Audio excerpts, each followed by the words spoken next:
গত কয়েকদিন আগে 2 সপ্তাহ আগে হঠাৎ আমাকে ফোন করছে, আপনার সম্পদের হিসাব দাখিল করেন, আপনার সম্পদের হিসাব দেন। আমি কি সম্পদের হিসাব দেওয়ার মতো মানুষ বাংলাদেশে আমি ছাড়া আর কারো পাইলেন না? আরে হইছে সম্পদের হিসাব দেওয়ার মতো মানুষ বাংলাদেশে আমি ছাড়া আর কারো পেলেন না। আমরা ছাড়া আর কেউ সম্পদের হিসাব দেওয়ার মতো সম্পদ কারণ নাই। কি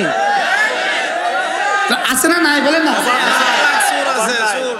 আমাদেরকে নিয়ে এত টেনশন কেন? আমাদেরকে নিয়ে এত টেনশন? ওই ইহুদিরা শিখাই দিছে। কারা শিখাই দিছে বলেন? এরা যদি থাকে আমাদের রাস্তা ক্লিয়ার হবে না। আমাদের রাস্তা কি হবে না বলেন? আমি তো দোয়াই করি বাংলাদেশের গণতন্ত্র এভাবে আরো 100 বছর থাকুক, তাহলে গণতন্ত্রের কুফরি মতবাদ চিরতরে মুছে যাওয়ার জন্য গণতন্ত্রই যথেষ্ট হবে। মনে হয় বুঝেন নাই কথা। বলেন গণতন্ত্রের কুফরি মতবাদের জন্য কি গণতন্ত্রই কি হবে? গণতন্ত্রই যথেষ্ট হবে। যে গণতন্ত্র যদি এটা হয়, এই গণতন্ত্র আমগো দরকার নেই। কি ভাই, আল্লাহ মেহেরবানি করে আমাদেরকে বুঝ দান করেন। কি বলছি? মামুরে বিহ বলেন, মামুরে বিহ করা আর মানিয়ানু কি ছেড়ে দেওয়া। মামুরে বিহ না করার অপরাধ বেশি না মানিয়ানু করার অপরাধ বেশি? মামুরে বিহ না করার অপরাধ কি মানিয়ানু করার অপরাধের চেয়ে বেশি। এবার প্রশ্ন, হুজুর মানহি আনহু যদি কেউ ছেড়ে দেয়, মানহি আনহু নিষিদ্ধ বস্তু কেউ যদি ছেড়ে দেয়, তো আল্লাহ তাআলা তাকে কি দিবেন? তাকে কি দিবেন? নিষিদ্ধ বস্তু ছেড়ে দেয়, আল্লাহ তাআলা তাকে কি দিবেন? উত্তর, 1 জাররা গুনাহ ছেড়ে দেওয়া। 1 জাররা গুনাহ ছেড়ে দেওয়া কায়নাতে যত জিনার ইনসান আছে সকলের নফল ইবাদতের চেয়েও আল্লাহ তাআলার কাছে শ্রেষ্ঠ। এবার দুটো মিলালি কি হলো? আগের ইবাদত আর পরের ইবাদত। মামুরে বিহ ছেড়ে দেওয়া গুনাহ করার চেয়ে জঘন্য অপরাধ। এবার গুনাহ ছেড়ে দেওয়া কোটি কোটি মানুষের, আজকের 800 কোটি মানুষের সমস্ত জিনদের যেই পরিমাণ নফল ইবাদত আছে, এই পরিমাণ নফল ইবাদতের যে দামি যদি একবার ভিন নারী থেকে চোখ পিছু করে। এবার কি বুঝলেন? তাহলে দোনো দিক মিলান। মামুরে বিহ ছেড়ে দেওয়ার সুযোগ নেই, মানহি আনহু করার সুযোগ নেই। কি বলছি বলেন? মামুরে বিহ ছেড়ে দেওয়ার কি নাই, গুনাহ করার কি নাই। তাহলে কোনো ইবাদত ছাড়বো না বলেন, কোনো গুনাহ করব না। এ হবে আজকে স্লোগান। বলেন কোনো ইবাদত ছাড়বো না, কোনো গুনাহ করব না, কোনো ইবাদত ছাড়বো না যত ছোট হোক না কেন, আর কোনো গুনাহ করব না যত ছোট হোক না কেন। বলেন ইনশাআল্লাহ। হাত তুলে বলেন, হাত তুলে বলেন, কোনো ইবাদত ছাড়বো না, কোনো গুনাহ করব না। আল্লাহ তৌফিক দান করেন। আখেরি স্লোগান, আমরা এক বাংলাদেশের স্বপ্ন দেখি, যে বাংলাদেশ হবে বেনামাজি মুক্ত বাংলাদেশ। বলেন বেনামাজি মুক্ত বাংলাদেশ। হাফিজি হুজুরের নির্দেশ, বেনামাজি মুক্ত বাংলাদেশ। হাফিজি হুজুরের নির্দেশ, বঙ্গভবন থেকে রান্নাঘর বেনামাজি মুক্ত ইনশাআল্লাহ। বলেন না ইনশাআল্লাহ। তাহলে আমরা যদি একটা আন্দোলন তুলি, যে আন্দোলনের নাম হবে বেনামাজি মুক্ত বাংলাদেশ। এই আন্দোলনের সভাপতি আমি, সেক্রেটারি আমি, কর্মী আমি, সদস্য আমি থেকেই শুরু এই আন্দোলন। কোন আন্দোলন? নাম কি বলেন? বেনামাজি মুক্ত বাংলাদেশ। সভাপতি কে? বুঝছে, যাক ওয়াজ বুঝছে। সভাপতি কে? সেক্রেটারি, ফাউন্ডার, এবার কর্মী, সদস্য। কিসের সদস্য আপনি? তার থেকে শুরু হবে আন্দোলন। বলেন না ইনশাআল্লাহ।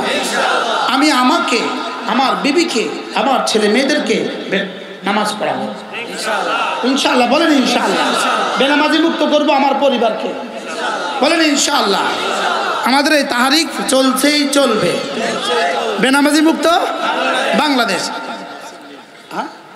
আল্লাহু আকবার। আল্লাহ আমাদেরকে তৌফিক দান করেন। আমার এই 2-4টা আগোছালো কথা আপনাদের এতগুলো মানুষ দেখে আল্লাহ আমাকে দিয়ে বলিয়ে দিয়েছে, নামাজ, রোজা, হজ, যাকাত এগুলো যেভাবে ফরজ, জিহাদ এভাবে ফরজ। বাকি নামাজ সকাল 10টায় কিন্তু নামাজ নাই, নামাজ ফরজ, কিন্তু 10টায় কিন্তু নামাজ নাই, 3টায় কিন্তু নামাজ নাই, রাত 12টার সময় কিন্তু নামাজ নাই। নামাজ কিন্তু ফরজ, কিন্তু 24 ঘন্টার প্রতিটা সেকেন্ডে নাই। আমি কি বুঝাইতে পারছি? বলেন বলেন জেহাদও ফরজ, বলেন জেহাদও কি? এরা সময় হইলে ফরজ। জোরে বলেন, এটা কোন সময় ফরজ? বলেন এটা সময় হইলে ফরজ। জেহাদের জন্য নামাজের জন্য যেমন অজু লাগে, নামাজের সময় তো হয়ে গেছে লেকিন অজু নাই, তাহলে এখন কি তাকবীরুল্লাহ ধরবেন না আগে অজু করবেন? তাহলে নামাজের জন্য যেমন শারায়েত আছে, জেহাদের জন্য শারায়েত আছে। এবার জি কয় না, জেহাদের জন্য কি আছে বলেন? লেকিন নামাজ যেমন ফরজ, জেহাদ তেমন ফরজ। এবার আরেকটা মাসালা, বলেন নামাজ যেমন ফরজ, পর্দা তেমন ফরজ।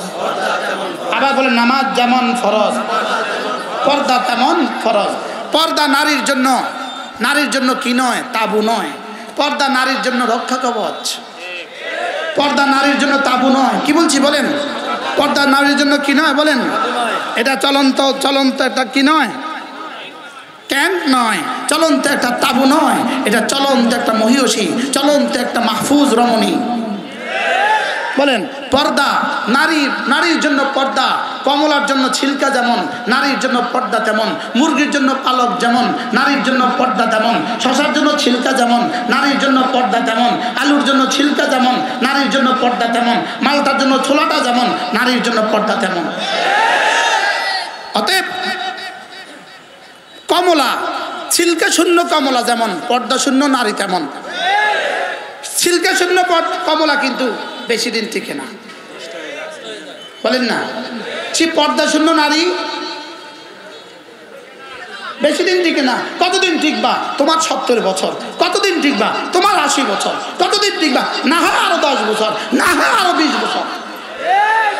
লেকিন যদি পর্দার অন্তরালে ঢুকে যেতে পারো, তাহলে ইনশাআল্লাহ কবর, হাসর, মিজান হয়ে জান্নাত পর্যন্ত। কি ভাই, আল্লাহ মেহেরবানি করে আমাদেরকে বুঝ দান করেন।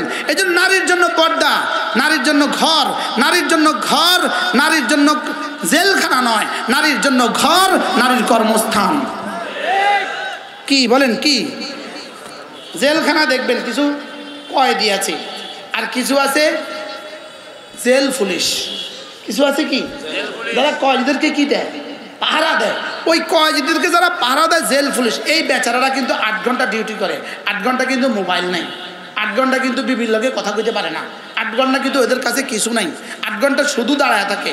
কয়েদি ভিতরে, সে বাইরে দাঁড়ায় রয়েছে। আমরা মাঝে মাঝে বলতাম, আমিও কয়েদি দোস্ত, আমরাও কয়েদি, আমিও কয়েদি, আমরাও কয়েদি। বাকি আমি ভিতরে আছি, আমার একটা কর্মস্থল নয়, আমার একটা কর্মস্থল। আমি একটা কি বলেন? আমি একটা কর্মস্থল। আপনার কর্মস্থল এই জন্য এটা কয়েদখানা নয়, আমার কর্মস্থল নয় এই জন্য এটা কয়েদখানা। ঠিক নারীর জন্য ঘর কয়েদখানা নয়, নারীর জন্য ঘর কর্মস্থল। সুবহানাল্লাহ বলবেন? নারীর জন্য ঘর কি বলেন? এই জন্য পর্দা নিয়ে যদি কারোর মাথা ব্যথা শুরু হয়ে যায়, ওরা হাত মোজা পা মোজা লাগাবে কেন? হযরত খাদিজা তো কি করেননি? হযরত খাদিজা তো ব্যবসা করেছেন। আপনি খাদিজা ব্যবসা করেছেন ইসলামের আগে না পরে, এটা আপনার জানা নাই। কি বলছি বলেন? নবুয়তের আগে ব্যবসা করেছেন না পরে ব্যবসা করেছেন, এটা আপনার জানা নাই। কি কি ভাই, আগে করেছেন না পরে করেছেন? জোরে বলেন, আগে করেছেন না পরে করেছেন? আল্লাহু আকবার কবীরা।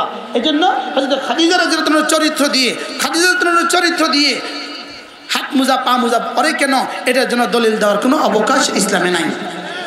ইসলামে কি নাই? আল্লাহ মেহেরবানি করে আমাদেরকে বোঝা মানা সহজ করে দেন। বলেন মামুর বি আদায় করব। কি আদায় করব?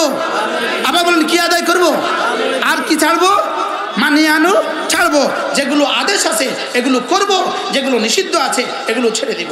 আল্লাহ তাআলা আমাদের সবাইকে তৌফিক দান করেন, গুনাহমুক্ত জীবন দান করেন। আল্লাহ ফলাশরে উলামা সম্মেলনকে আল্লাহ তাআলা কিয়ামত পর্যন্ত দায়েম আর কায়েম রাখেন। আল্লাহ তাআলা আমাদের সকলকে হেফাজত করেন। সুবহানাল্লাহি ওয়া বিহামদিহি।